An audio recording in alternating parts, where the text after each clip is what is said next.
गोपीनाथरावांनी निश्चितपणे आम्ही ज्यावेळेस आता बोलताना राजाभाऊ अण्णांनी म्हणजे उल्लेख केला त्यावेळेस गोपीनाथरावजींच्या जवळ आम्ही गेलो.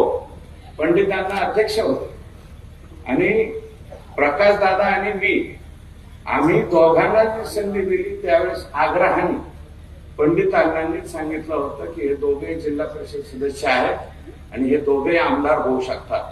99ला त्यावेळेस प्रकाशदादांची जागा सुटलेली होती. दादांचं म्हणजे इझी गोळींग झालं तिकिटाचं.